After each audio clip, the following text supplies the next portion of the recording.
What if I told you the way it has always been done is not the best way? Facing your fears will change your life. The passion behind this journey is merging two separate worlds into one with the goal of creating value and awareness for a better life. I'd rather be sidelined trying to achieve greatness than watch greatness achieved and it only set on the sideline. Now introducing your host, Jacob Emery. This episode is brought to you by R&R Pipeline, an infrastructure company. Our purpose? Enhancing America's infrastructure with a safety-driven, integrity-led culture that provides an environment for team members to grow and thrive. Welcome to another edition of the Iron and Infrastructure Podcast. Ladies and gentlemen, we have a special weekend coming up. That's why this man is in the house. We have the Max Effort Muscle subscriber event. This shit is about to be epic. Yes, sir. Mike, how'd you say your last name? Poglese. I was going to screw that up again. I knew it. So I delegated that to you. I'll let you take that. That's all good. Oh, man. Me and Mike have been chopping it up for like an hour before we officially started recording. Mike, you got a heck of a story, dude. Heck of a story. I appreciate your time today, man. Just flew in, up on a plane from Georgia, flew in town for the subscriber event. It's about to be lit the next day or two. I'm really excited about tonight's event with a next level group and then throwing down tomorrow morning early on a Saturday. Yeah. Damn. 4 a.m. on a Saturday. That's right. Just make it like every other day. And then we got a speaking engagement after that. Yep. Which I'm going to be speaking at, which will be interesting to do that. Yeah. And then 3 Tigers at night. Yeah. Going to be a long day. Epic weekend. But the real weekend starts right fucking now. Yes, sir. On the Iron Infrastructure Podcast. Mike, thanks for coming on. Dude, thanks for having me, man. Dude, story's incredible. You're an entrepreneur for a while, expelled from college, like adversity, opportunity, and you're really starting to figure out life. And I don't know you very well, but man, I'm proud of the progress and the realizations that you've had here, probably the last 6 months to a year especially, but you're starting to really figure it out, it sounds like. And I know what that fulfillment part of it is like when you find that internal spot where you belong. It's not the accolade, it's not the external thing, but the internal thing. Yeah. Let's talk about, first and foremost, the iron game. Yeah. Now, what has that done for you as far as a foundational component to your life and progress? Yeah. Man, weightlifting, working out, that structure, the discipline, what it creates has been a big part of my life. Like, honestly, as long as I can remember it, like my dad's always been into lifting weights, like even back like P90X and doing shit like that. And I did the P90X too. And old Sean T. Yep, absolutely. Yeah. And so he always had some sort of setup in the house and, some makeshift bench and some dumbbells and, all that kind of stuff. But there's one photo that I clearly remember. And I need to find it, honestly. I have no idea where it is, but it's like a printout of the picture. And it's me and my dad in front of the trailer he used to have that we lived in. And he's all flexed up and he's fucking huge. And I'm just this little guy. I'm all flexed up. And the difference is so massive that his head is like cut off of the photo. His head's not even in the photo. That's hilarious. But anyway, so it goes all the way back to like literally as far as I can remember. So it was always instilled in me, to work out and kind of have that structure in your life. But what it's honestly done is it's literally the foundation. Like I live in coastal Georgia, we have hurricanes come through, the houses don't get blown down, and that's like what working out is for me. Like I would argue that I shouldn't say that I'm not the most positive person, but I don't wake up every day the most positive person. Most of us don't either. Right? Yeah. But every time I walk out of that fucking gym, dude, I feel like nobody can touch me, and so it's kind of funny because like the days that I execute the way I want, I feel amazing. Anything could happen business wise in my personal life, girlfriend's mad at me, whatever, it doesn't affect me. If I don't, on the flip side, if I don't execute how I want to in the morning, hitting the gym and having that discipline, that routine in the morning, it's like chaos, So To answer your question, it is everything. literally everything, dude. It is everything. I love that. Yeah. The iron foundation. Remember that because you're going to hear that tomorrow. Part of my speech. But for me, I realized early on in my 20s, I used to train before school in high school. I was never that crazy. Well, mine was only a adversity like thing for me. I was overweight growing up. I was fat, picked on, bullied, whatever. So I was just freaking angry. And that was like a relief for me. Yeah. So I would start my day off then because I would go to work at the end of the day or like afternoon. So any chance I had to get it in, I would. Yeah. And it just created this like delayed gratification ability, which is huge. Yeah. Because you don't get the results that day. Yep. Maybe not for 6 months. It takes time to see the result. And it could be so small. And it's minor. Like the compound effect is very hard to realize until it's a 6 month, progress report of yourself. Yep. The one thing that just has done everything for me as far as changing, I'm able to be present first thing in the morning. I come to the old school gym now, and we can walk out there after this. I could even show it to you. Sit on the bench when I walk in, but I have 10 to 15 minutes of pure gratitude every single morning I walk in here. Because, Mike, one day it's going to end. One day will be the last day I walk in here, whether by choice or not. One day it won't be here anymore. So one day I won't get that walk. Yeah. One day I will not have that gift of being present.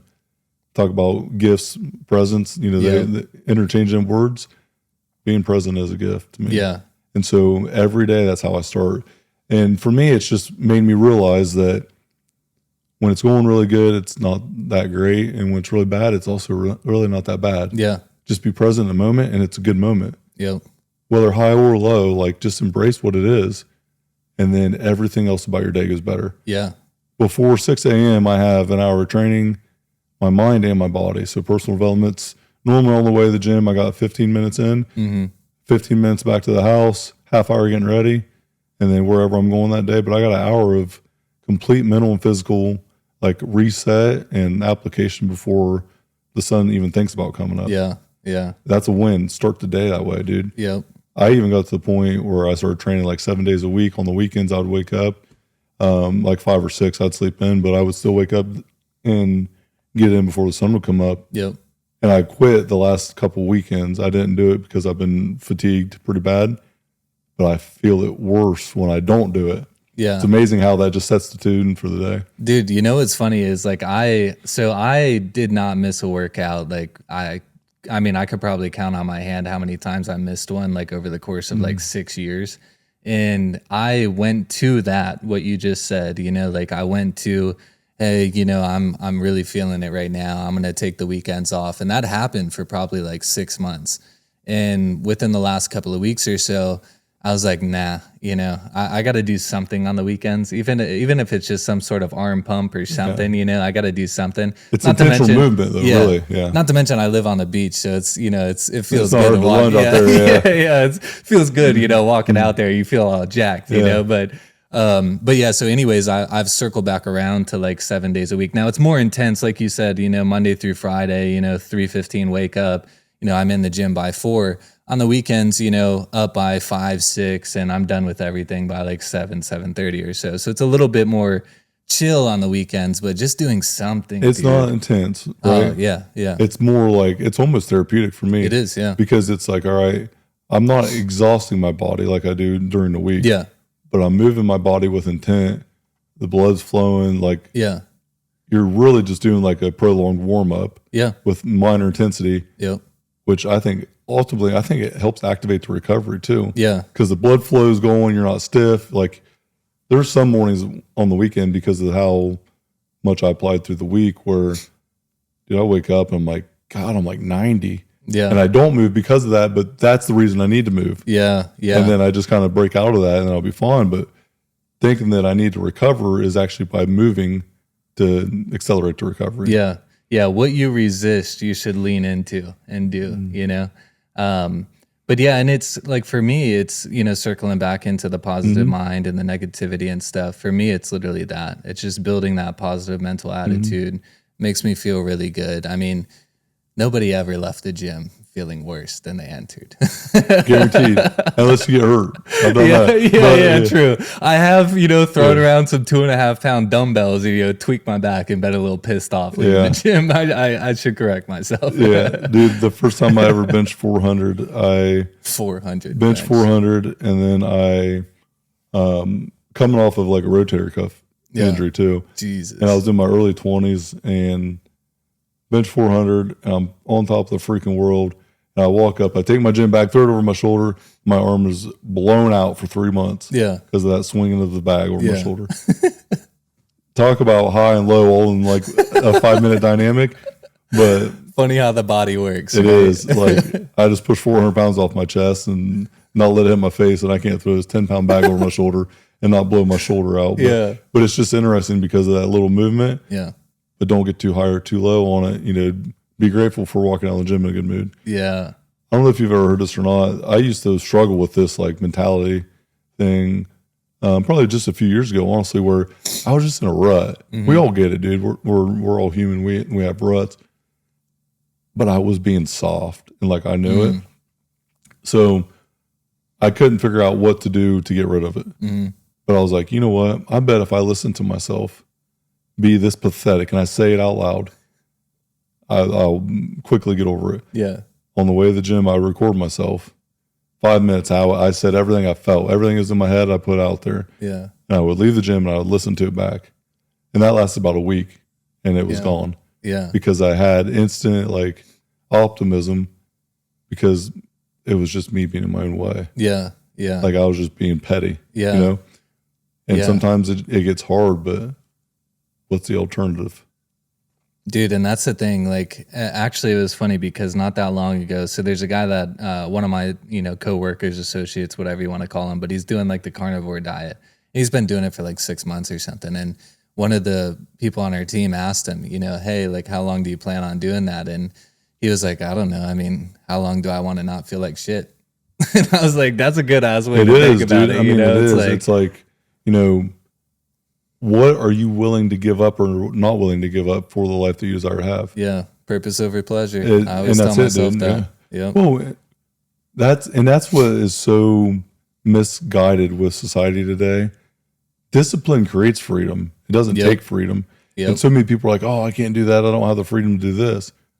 Well, if you do the thing with discipline that you need to, you have the freedom to do whatever the hell you want. Yep. But whatever the hell you want is going to be the thing that you establish your discipline with. Yeah. So I'm not going to go discipline, eat healthy, and do all this and feel great, and then start eating pizza and ice cream for every meal. Yeah. Because I'm not ignorant to that. Like, I know what it's gonna do to me. Yeah. I'll enjoy it every once in a while, but I want to feel good. Yeah. So I'm going to do what makes me feel good. Yeah. And that's what the discipline establishes. Yeah. It's really about the habit creation. Yeah, absolutely. And what's funny about that is like, when you first start getting into working out and, it's really about, oh, I want to lose this weight or I want to look this way. Like for me, I was always a skinny fat person, like 6'4", 165 pounds, I mean, like just nothing on me, no definition. No I was nothing. just a fat person. Yeah. And so I was always chasing like, building a better physique, feeling better when I took my shirt off, that type of thing. And that, I mean, it was like that for a long time. Now I could give two fucks about that. Like that's just a side effect. It's a byproduct literally of, all mental stuff. Love it. And so it's funny because like speaking about the pizza and the hot dogs and whatever, it's like when you get so locked in and you've done it for so long, you don't even have that urge. No. Like you don't even want the fucking pizza because you're gonna feel like shit the next day. Like you already know like what. You do this action, you get this result. So like, why would you pick the bad ones? It's like you already know the equation. Yeah. You already have the answer. Yeah. 2 + 2 is not 5, but it is 4. And if you know what 2 + 2 is, why would you change it to 5? Yeah. I eat red meat, rice, butter, some cheese, salt. Probably 80% of my meals are like identical. Yeah. Because it's what works for me. Yep. And I would prefer sweet potatoes over rice, but I just don't take the time to make them. And rice works. But if I eat carbs, it's that, and it's as simple as it freaking gets, dude. Yeah. It doesn't get any easier. Like the black shirt thing we were talking about earlier. I don't want to overcomplicate the easy things. Yeah. Like, let's save the hard for the hard things. Yep. Keep the easy, easy. You know, Yeah. the more that you can prepare, the better off you are. I truly think that hydration and preparation starts on Sunday afternoon. Mm-hmm. If you go into Monday morning dehydrated, you've already lost. Mm-hmm. It's so hard to catch up, especially in the summer, right? If you Yeah. work outside. And in freaking coastal Georgia, it's hot as hell. And yeah, especially in Georgia. It's Yeah. hot as hell. But you think about like, prepare to fail if you fail to prepare. But it's the easiest things in the world that people don't do. I set my clothes out for the gym for my business day that day. Yep. I do it at night. I check for the weather. I know Yep. I can dress appropriately. I have nothing to think about until 6 a.m. and my training's done, personal development's done. I'm set.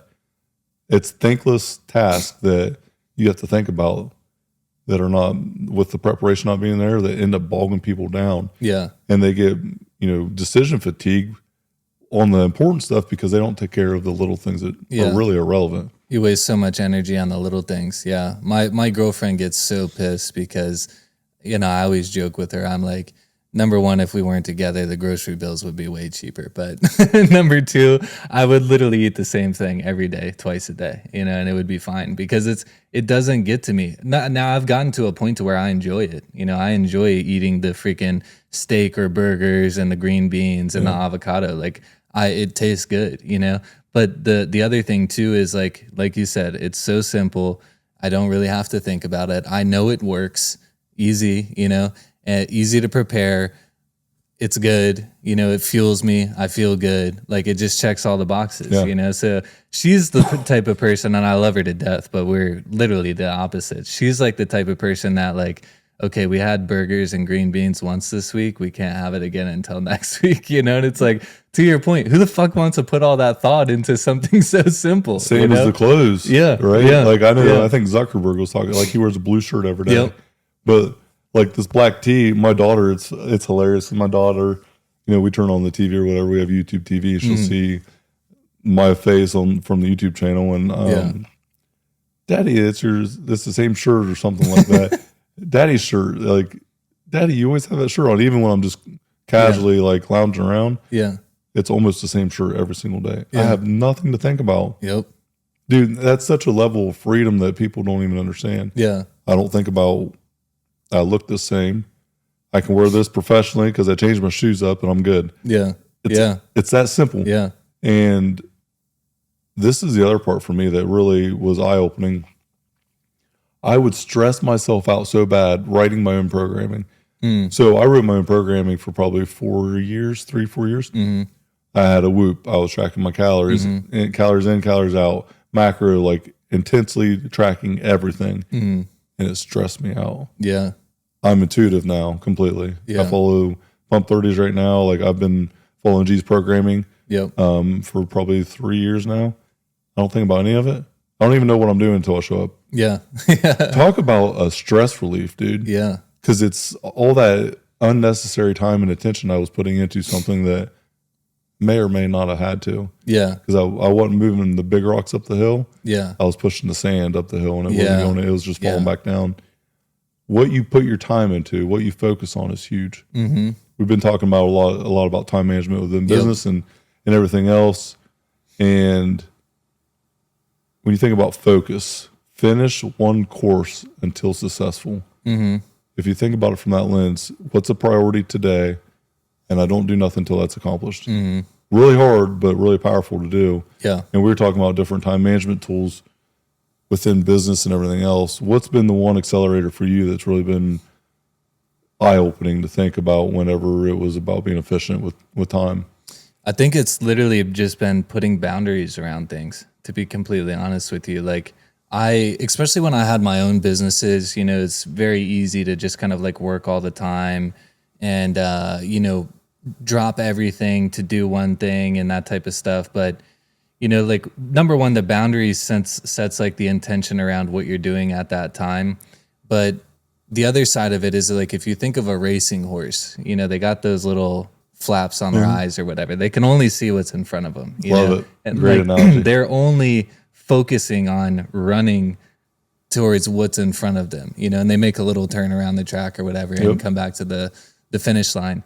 Like that's how I try and operate, day to day. Like with every single thing that's done, not only is it the intention around the time and what I'm doing during that time. Like a good example is like in the morning when I log into work at 7:30 in the morning, I don't take any meetings until 12:30. Like it's all just, hey, number one, I'm going to get everything that I can off of my own hands.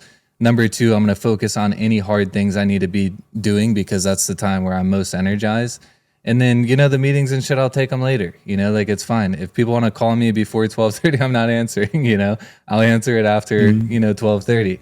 And then I have that block from 12:30 to 4 o'clock where I take meetings and stuff like that. And so, yeah, I mean, the boundaries was like something that was really hard for me to understand. And it took a lot of like kind of beating my head against the wall until I realized actually working less and focusing on less things yields to more productivity. Subtract to add. Yep.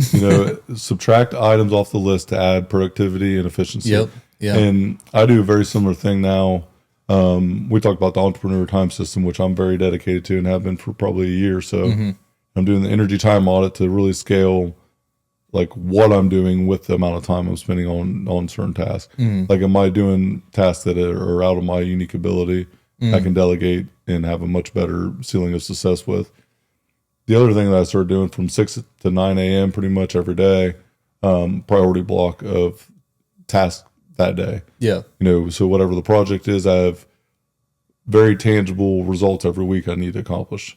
Critical task for the week, critical accomplishments for the week. Every day, if it's not accomplished, what am I doing to get that accomplished? And then I have that personal and professional. So merging personal life into professional life for me has really upped the ante some, because now I'm looking at me as a business entity almost, with everything else going around it as byproducts of that. And so the distribution of time has to be very carefully allocated, or I don't take care of me. Yeah. And then no one gets the best ROI from me. Yeah. And so that's the selfishness that I've had to have, the boundaries, right? Yep. If you don't have boundaries up, if you don't value your time, no one else will. Yeah. Yeah. Yeah. And actually, like something like we were talking about it a little bit earlier, the discipline equals freedom. And that's like what the boundaries have created for me. Now like 4 o'clock hits, or Monday and Wednesday it's 5 o'clock because I have a later meeting. But that time hits, like that stuff just shuts off, like if something needs to be done, I'll fucking do it, but most things, that's 90, the other 10 thing, rule, right? Like 90, 10, 80, 20 maybe, but that's the other thing that I've realized is like, you might think it's important, but number one, if you don't know about it, it's not important. So that I just keep no notifications on. So I never know about it unless I want to know about it. But like most things can wait until the next day. But what I've really realized that too is like, not only am I better in my business, but I'm a better boyfriend. I'm a better brother. I'm a better son. I'm a better grandson. Everything about you is better because you're taking care of you first. Exactly. Yeah. And it all ties into like how I show up for them. Like prime example, I work from home, right? So my office is in the house. My girlfriend also does work from home. Her office is in the house. From 7:30 to 4, she knows what's going on. She's not coming in and asking me to go play with the dog and, oh, can you do the dishes? Can we do this? You want to go for it? She's not asking. But when 4 o'clock comes, she knows that's her time. Yeah, she knows that's her time, Well, and we talked about it earlier, being intentional with what you give your attention to. And just focusing on the one thing. The main thing is the main thing until it's not. So nothing else gets your attention except for that thing. Yeah. And then you can be 100% in on what you're doing. And not 1 foot in, 1 foot out. I referenced this the other day. I felt like for so long I was constantly putting out fires and I wasn't focused on building the building. So the building might be on fire, but it's easy to put out with someone else doing it. But if I take that burden on, the whole building ends up catching on fire, not being built. And so I don't want to put fires out. I want to make sure they don't get started by building the successful building and the foundation being there. Yeah. If the building is built correctly, the fire shouldn't happen, right? Yeah. So, or if it does, it's small. Yeah, and it's manageable. Yep. And so it's let's not burn down the whole building by trying to put out the trash can fire that someone threw a cigarette butt into. Yeah. Let's focus on the bigger picture. Yeah. And it's hard though, especially entrepreneurship, man. We get into it because we see opportunity, we have a passion for something, and then it's hard to let go of that though. Yeah. My freedom, for the most recent for me is I don't have an office anymore in my main business. I prayed for that for years. Yeah. And then it happens. It's a unique feeling because you got the thing you wanted, but then you didn't really realize what it was going to be. Yeah. Like until you got it. Yeah. And so I think it's just part of the journey. But a lot of the problems that we have today, Mike, I would assume we used to pray to have. Yeah. 10 years ago, I couldn't even pray for the problems I have today. Yeah. So that back to the gratitude, man. Being present and in the moment and having gratitude for life is very powerful. Yeah. When you understand it. And not only like would we be praying for the problems we have now, but whatever problems we have now, somebody is wishing they had. Like somebody wishing they even knew about. Yeah, yeah. Like there's always, like it's all relative. Like we can think the world is burning down, or shit's going terrible. Whatever is happening, we can think it, but in somebody else's eyes, it's a blessing. It's like, man, I heard in one meeting, like we had a lawyer bill that was like $250,000 or something. And I was like, holy shit, my problems aren't big enough. I was like, I got to step it up, dude. Like that's a problem. It's funny because there was a year where I had to wire a pretty substantial, close to that dollar amount, Yeah. 6-figure,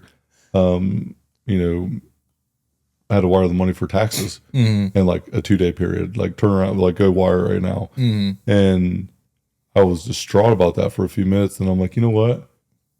That means that we had a pretty good year. Yeah. Because the last 2 years I would have loved to have to send that Yeah. payment, Yeah. So it's just understanding reality. What is fact? Logic versus emotion is something that I've talked a lot about too, and studied a lot. I used to be I'm where I'm at today, more based on determination and emotion rather than logic. The last 2 to 3 years, though, everything I've been focused on or doing is emotionally charged, data driven, I would say. So, like the podcast, it was not a strategic business decision for me. I knew it would take 2 years before any return on investment at all would be there as far as monetary value. Yeah. And it's been probably a year and a few months. The 2-year mark was like, go for 2 years, all in, committed. 2 episodes every week up to this point is what I've released. 130 some episodes. And I said 2 years, but what I realized was the commitment to doing that thing, it was worth it after 6 months. Yeah. Honestly, Mike, it was worth it after my first interview with my grandpa. Yeah. So like it was already worth it. Now what's possible, I didn't even realize what it was for the first 6 months. I could not have dreamed about before I started. Yeah. So there's a point where we make a decision to go all in, but what's the data tell you? Yeah. The numbers never lie. Yep. The data tells the truth. Your emotion doesn't. Yeah. Your emotion speaks on what you want to be true, but not the truth. And it's very hard for people to hear that and see it for what it is. Yeah. I know myself, I've done it too, where I didn't want to believe something, or I would be hesitant to believe something, and it's right in front of me as fact, and that's ignorance. It's just being ignorant. Yeah. Because it just means that you are unwilling to accept the truth and then face the ego or the pride that you have to overcome the obstacle. Yeah. Also tying back to the podcast thing, you mentioned, committing to 2 years, before you expect it to monetize, whatever.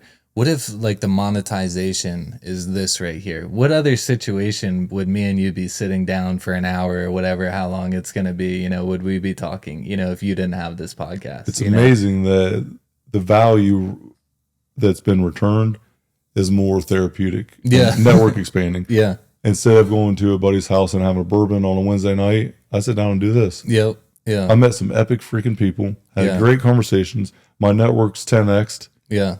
So will it come back financially? I'm sure it will one day.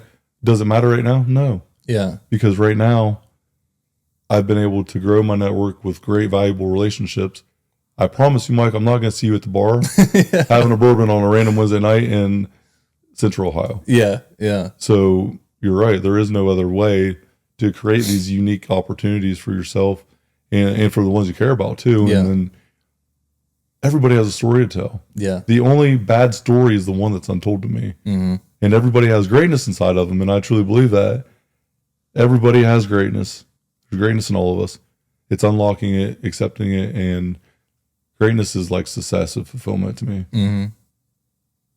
What gets you out of bed every day and makes you want to run through that wall?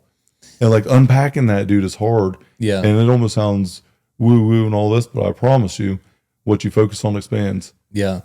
Yeah.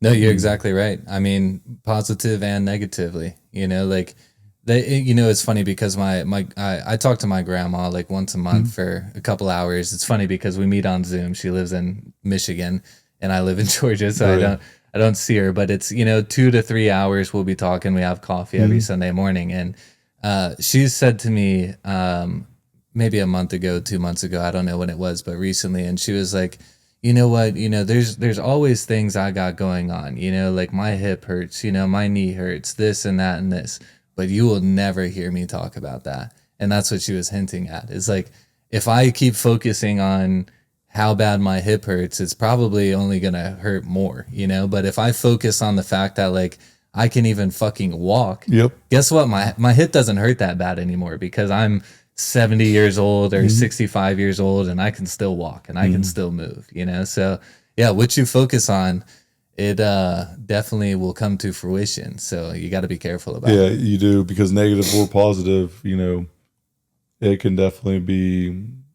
a change of direction in a bad way. Yeah. Whether you think you can or you think you can't, you're probably right. Henry Ford. And I thought I could buy art on a pipeline. I would say that out loud. Mm-hmm. Internally, I probably had no freaking real confidence at all that I could. I told myself for 8 years, though, I could, and I did. Yeah. Yeah. Not because I'm skilled. Yeah. Determined, yes. Persistent, yes. Pain in the ass, yes. But not because of skills. Yeah. Because of persistently pursuing the thing I wanted. Yeah. Visualizing it to be done. The day we closed on R&R, man, I'm standing outside the building, and I didn't enjoy the process of doing it. Mm-hmm. I didn't find joy in the journey. I had destination disease. That's what I reference now. Find joy in the journey. Don't have destination disease. When we closed, though, part of the reason why I did not have this like overwhelming feeling, I'd already seen it done. Yeah. It was an expectation because I visualized that day for so long. Yep. And then life just continues on like normal. Yeah. That's the other thing too, is like, you have to believe in yourself, whatever, or believe that you can achieve whatever it is. That's like definitely step number one. But like you said, the persistent, consistent action has to follow. Like I always say, like faith plus persistent, consistent action equals whatever you want, like you're going to get it, but you have to have both of them. You can act forever and not believe that you're going to get it. You're probably not going to get it, and you can believe you're going to get it, never put in the work. You're not going to get it, but you combine both of them, you're probably going to get it. You gotta have the vision and the action. When do you get it? Who knows? Keep showing up every day. It's going to fall in place. The only guarantee is if you don't believe it's possible and apply yourself like it's possible, you definitely won't get it. Yeah. So I love that too. My life motto is persistent patience. It's one of my core values for me. I love that. I have like my own core values for the business that I'm getting ready to launch, and persistent patience. I'm persistent in the pursuit. I am relentless. I'm a fucking dog. If you're going to slow me down, you better come at me hard.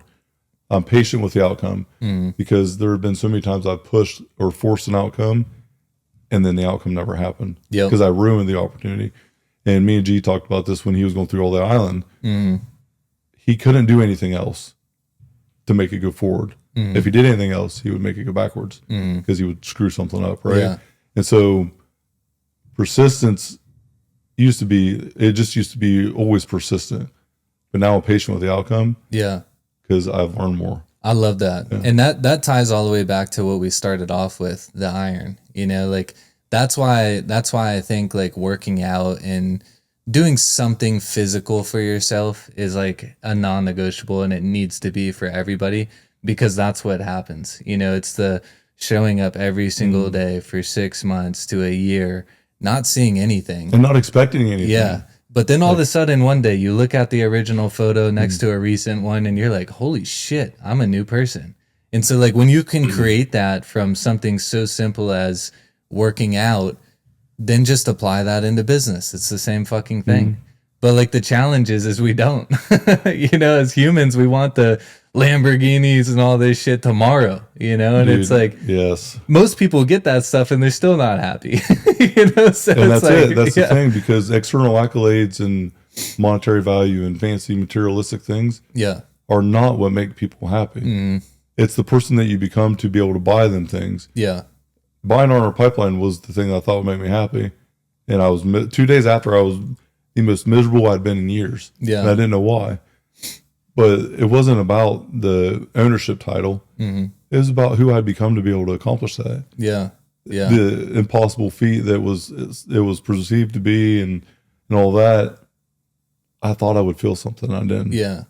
Talk about a life lesson, man. You just climbed that Mount Everest of your accomplishments, and you're up on top of Mount Everest. And this is how I viewed it. I'm up on top of the mountain. I'm in the clouds, right? That's how I felt. I'm the king. I'm the man. Put the crown on my head. I'm up on top of the clouds, and I'm just standing there looking out, looking down. And then the sun comes up, the clouds move out, and I turn around and I thought, oh shit. I look up, there's not the top of the mountain. I'm still just up on a ledge. Yeah.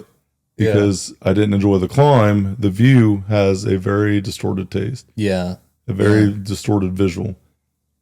You got to enjoy the climb to enjoy the view. Yeah. If you only focus on that view and not the climb, the view's not going to be nearly as good. Yeah.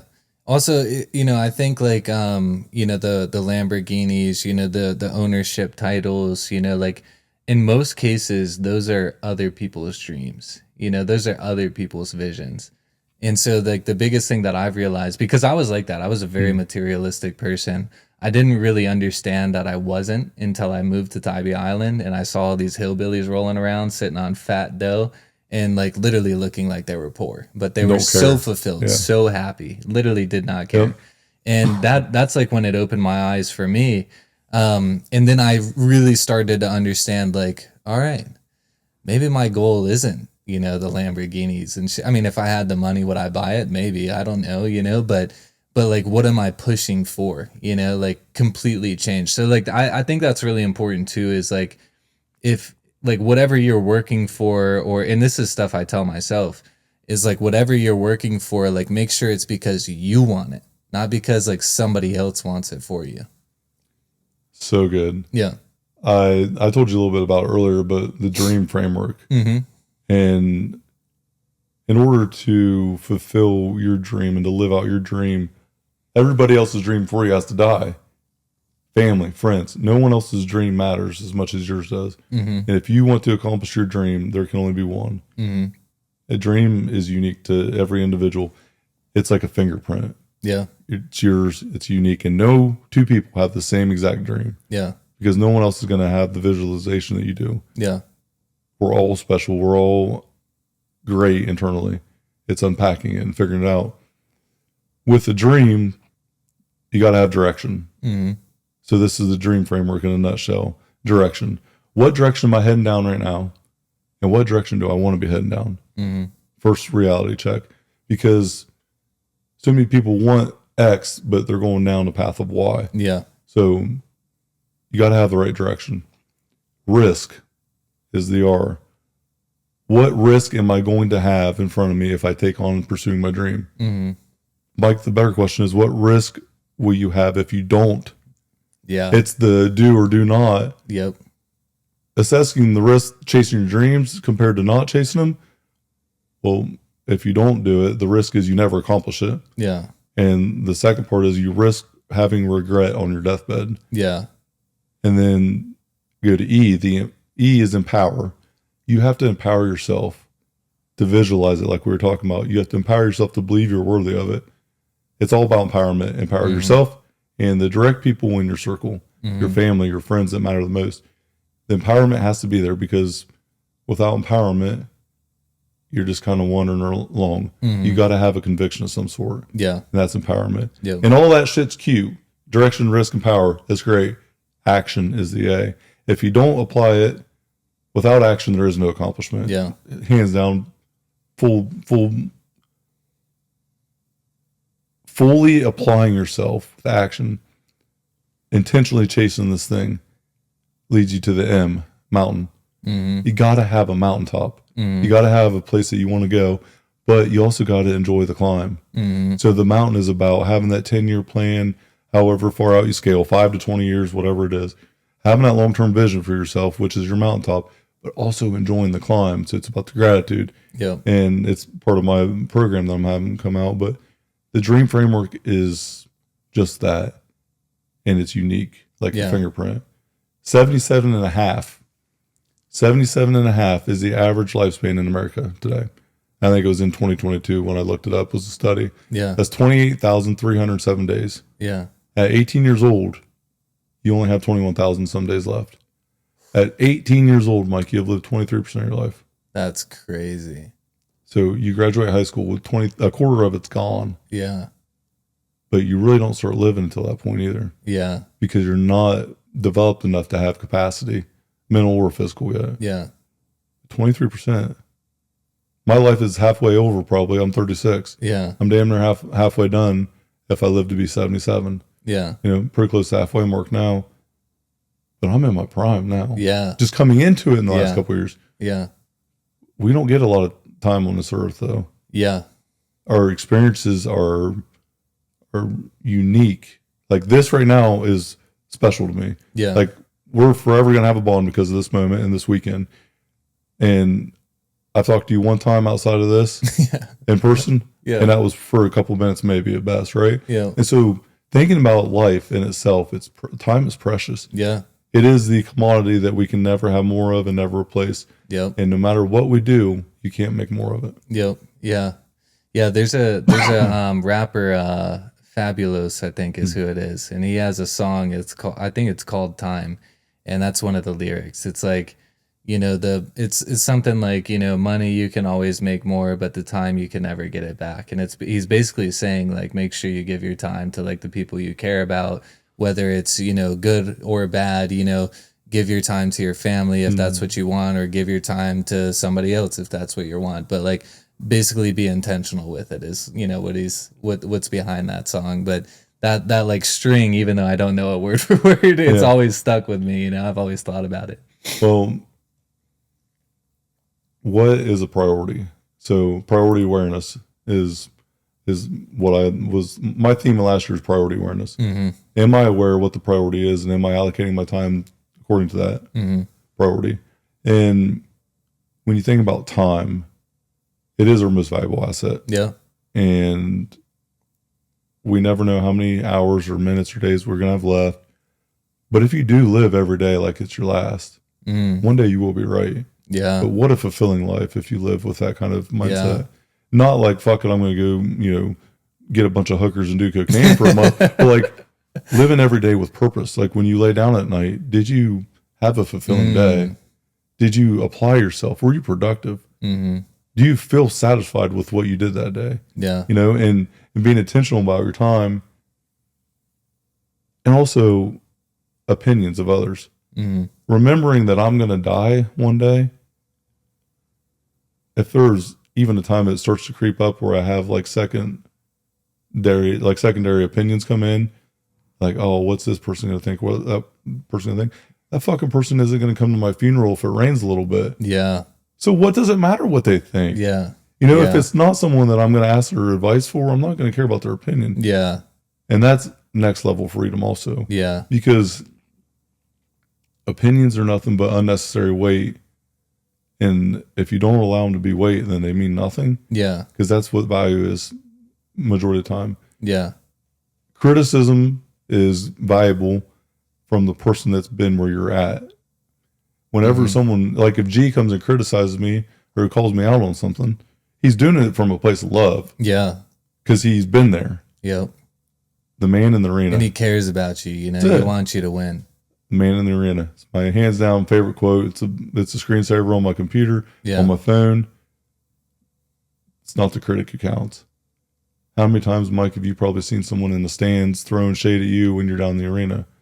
You want to step in the arena and box it out? Let's go. But if someone's not in the arena, dude, just don't. Yeah. You just got to let it go. Yep. Because it doesn't matter. Yeah, 100%.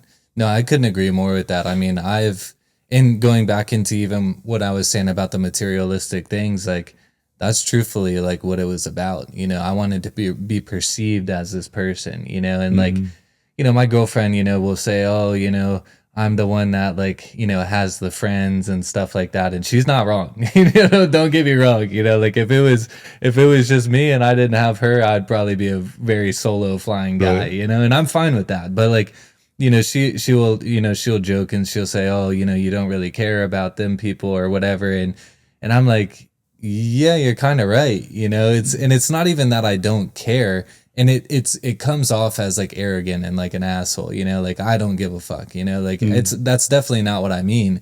What I mean is I care about myself more than I care about them. And I don't think that's a problem, you know, like me caring about myself more than I care about my girlfriend, for example, allows me to be a better person for her. You know, if I wake up in the morning and I take care of myself, I'm going to be the best boyfriend, husband, whatever I can be for her. Yep. And people, you know, think that's I love it. People think it's messed up. And like, she's got the mother instincts, right? You know, she's a woman. So she wakes up and she takes care of the dog, you know, and like, if I need something, she's asking. And I've been trying to tell her like, babe, when you get up, like do what you want to do. You know, like Tuna's going to be fine. She's the laziest person in the house. You know, she's the last one out of bed. Right. She's going to be fine, you know? But yeah, no, I think that all of that, you know, like just focusing on yourself, I don't think it's a bad thing at all. In fact, I think a lot of people need to do that more and really dive into themselves and who they are and the dream life that they want to create, because in the end result, it's going to allow them to be better for everybody around them. There's an old saying, I'll help you if you help me. I'll help me for you if you help you for me. Take care of yourself first to help the next person with more quality. Yep. Yeah. Could not be a more true statement. Yeah. Jim Rohn said that. I don't know if you know who that is. Yeah. OG personal development guy. Yeah. One of my favorites too, by the way, as far as personal development goes. But thinking about it from that light, one of the most probably discouraging things, but also things necessary for a breakthrough. Physical external growth isn't obvious. It's tangible, you can see it. But there's a time, speaking from experience on my journey, I had to go down that lonely road. So I'm breaking away from that environment I didn't want to be in to an environment I don't have yet. But I had to get away from the old one. Internal growth is hard to recognize by the ones that are closest to you. Because, like for me, I was dead or in jail by 21 was my ceiling of success in high school. Ton of trouble, drinking, fighting. I was not a good kid, basically. And if you didn't notice about my unemployable statement earlier, authority and me were not something that seen the world the same way. Yeah. And when I was younger, I got in a ton of trouble and had probably a bad reputation. Well, the people that know me then only know that version of me. Yeah. And can't see the new version of me. And that's why you got to quit caring. Yeah. The ones that are closest to you, though, often are the last ones to recognize the growth. And it's disheartening. But they see the compound effect slowly over time, but they don't see the 6-month time shot of here I was at A, here I am at D, and this is how much I've elevated my growth. So when that happens, you got to really check yourself, because it doesn't matter even if it's the one closest to you, if they recognize your growth. You just have to make sure they understand it with how you applied yourself to the direction you want to go. And it goes confidence versus ego. When I think about confidence to me is the ability to speak on something that I have undeniable proof that I know well. Confidence is, if G comes in here and starts talking about training, I'm going to fucking listen. Yeah. That boy is confident because he's one of the best training programmers I've ever met. Yeah. He is probably the best I've ever met. Probably one of the best in the world. Yeah. And knowing that, confidence is skill sets of applied failed, applied, failed, proof. Ego is wanting to be that person without having the proof. So if someone desires to be an entrepreneur, but they don't own a business, are they an entrepreneur or do they aspire to be one? They aspire to be one. Yeah. But if they talk about it like they are, it's ego to me. That's how I would separate the two. Yeah. Confidence, proof on the resume, I am this person. Yep. Ego, I desire to be this person, but I talk like I am. Yeah. Yeah. It's almost like a fake it till you make it, type of mindset. It's ego. Yep. Because you don't really have anything there. Yeah. So it's created. Yeah. So it's not tangible. Yeah. The other thing too is like you relieve yourself of so much just by being real. Like real with yourself, real with other people. Like to your point, it's like you build the confidence over the actions that you've failed or won. And then on the flip side, like you start to believe in yourself more because of it too. But then on the other, like you have nothing to hide, like you have no dirty laundry. If you're just like being you, talking about you, not like, you're not questioning your own like statement that you made because you don't remember what you said last time in that room. I can't imagine being unauthentic and lying to other people and then having to track my lies. Yeah. I can't even track my truths half the damn time, like let alone my lies, Yeah. It's a foundational statement, but we need to be reminded more than we need to be taught a lot of time. And back to the basics and reminding ourselves who we are. But finding out who you really are takes a lot of time, dude. It's a lot of unpacking, it's a lot of facing ego, facing fear, and unraveling what is the reality. Yeah. And I was talking to you earlier about just like outfits and just how I just, it's thankless. And there was probably a part of me for the longest time I wanted to look a certain way. But it wasn't about the look a certain way. It's how do I operate? And do I operate consistently the same in every room? Yeah. If I can check that box, I'm doing something right. Yeah. Being vulnerable too, I think, is a leadership skill, because anyone that doesn't have setbacks or failures is someone that's not really a leader. They're someone that is BSing themselves and everyone else. Failure is a part of success. Yeah. They're on the same damn road, dude. If you're on a highway and you got success at the end, failure is every exit ramp that you almost took. And it's the bridge that's out that you got to take a detour around. Yeah. And it's the blown tire that happens in your own side of the highway. Yeah. But they're on the same road. Yeah. Yeah. Yeah. That's a good point. It's like, Frogger, it's like success is on the other side of you going across that road. That's fact. But every time you get smoked by a car, it's just a little speed bump, but guess what? You get to reset and you get to go back, you get to make that adjustment for next time. And that's it. Let's talk about adversity. Yeah. You've had some pretty wild adversity in your life. Yeah. You've came out of it amazing. You cannot create a better past or create a better future until you create a better past. Yeah. And so the story that we tell ourselves is very powerful. So if you take everything that happened to you in your past and say, man, this happened for me to become this person. Yeah. This didn't happen to me, it happened for me so I could grow, so I could learn. Pray for strength. You're going to get an opportunity to get stronger. Yeah. It's just going to be hard. Strength doesn't come with ease. Growth is not easy. The only thing that makes the road harder is believing it will be easy. But adversity, man, turning adversity into opportunity is so rare of a skill set, so hard to understand. Yeah. Because it's painful and it hurts. It is 10x growth internally and externally, I believe. Yeah. Let's talk about how you've embraced your adversities and then done something different with it. Yeah. As an opportunity.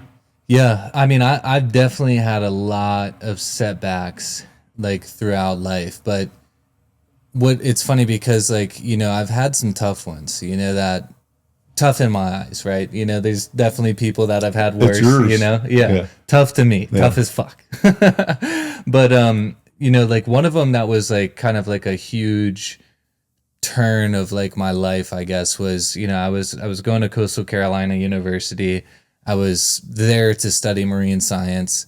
And by the way, this is not like a bash on college. I think college is great if you have a plan with it. I think it's yeah. It has a place. Yep. Yeah, I agree. And if you have a plan, and like that's what I was lacking with it, truthfully, is I had no plan. I ended up at Coastal Carolina University because it was 30 minutes from the beach. I love to surf. I love to hang out on the beach. There's good looking females on the beach. And I ended up studying marine science because that's how I could get in-state tuition at Coastal Carolina. So like bad intentions all the way around. It was my fall semester of my senior year. I basically our house got raided. My roommates were selling weed pretty hard, and I had already gotten in trouble 2 times my freshman year. And Coastal was a very strict, like 3 strikes you're fucking out type of place. And so house got raided by the police. I'm at the library at the time. My roommates are calling me, dude. Like they're like, dude, Mike, you gotta come home. Like the cops are here, and I'm like, buddy, I'm not coming home if the cops are there. Like that's not the recipe I'm looking for. And so it was wild. Like they left and whatever. I go home and the house is torn to pieces. Everything's ripped out. And there's a letter there, and it's like an arrest warrant for me, and like they found 0.7 grams of marijuana in my room, and they had my safe. That's why they put the arrest warrant out, was because they had my safe and they wanted me to come in and open it up. Basically, they thought they had more. Long story short, I go open it up, nothing's in there. They withdraw the charges or whatever. I never was criminally charged from any of it. Nothing ever happened. But I go in. I think I'm good. I'm like, perfect. I was never criminally charged. I'm going to go appeal this to the dean. This guy like fucking laughed at me. He was like, I don't care if they criminally charged you or not. You knew it was 3 strikes, you're out, and you're strike 3, you're freaking out of here. And so at the time, dude, like that was like very hard to swallow, like that's unfair. I'm sure like that victim mentality probably said it for sure. Absolutely. And I mean, I was really going down the drain of like, my life's fucked. And it was crazy because I had already started my own business before this had happened. I would be in college classes working on that shit, not paying attention to what was going on. So you already had one foot out the door anyways. Exactly. Yeah. And like that's what's crazy about it is my next step was already in play, and I was tripping over what was going on. And long story short, I break the news to my mom, and she absolutely took it fine. I couldn't believe it. Yeah. I thought she was going to be crying and all this shit. She was like, yeah, whatever, you'll figure it out. And my dad, the same thing. Like I said, earlier, I've been very lucky to have very supportive parents. And, so anyways, that like sparked this whole trajectory of business and entrepreneurship and basically just living life a different way. And so like that was like one of those incidents or moments where I was in a dark spot and I thought everything was over, but I didn't realize that was actually the kickstart to like this new life that I was going to be living. Oof. And that's gold. And it got to a point to where like every bad thing that happens, I know something good is coming. Like I actually remember I got caught up in some bullshit and I think 2020, it was right before COVID started. I spent 3 days in jail. And I remember sitting in the jail cell, literally thinking like, I'm about to come out of this motherfucker hot, man. Like, and dude, that was my breakthrough year in business. Dude, I made the most money I'd ever made in my life. Because you're so present in that moment of pain. Oh, dude. And I knew I was coming out better than I went in there. And so like, to your point, the skill behind that, it's very hard to see, dude, in the time. It's very hard to understand. Like one of the other ones that I had mentioned to you was my mom's ex-husband trying to kill her. I mean, that was a very dark time, dude. Like, but that led me to Tybee Island, where I've lived for 8 years and I love it. And I've made some amazing relationships and I've been with my girlfriend for 8 years because of it. And all these things triggered. So it's like, you always are going to have these bad things that come up. But if you can just focus on, all right, that one was pretty bad. That means like what's good is going to be real good, So let me just stick to the plan. I'm going to keep showing up every day and I'm going to keep executing. This episode is brought to you by Max Effort Muscle. For all your supplement needs, go to maxeffortmuscle.com.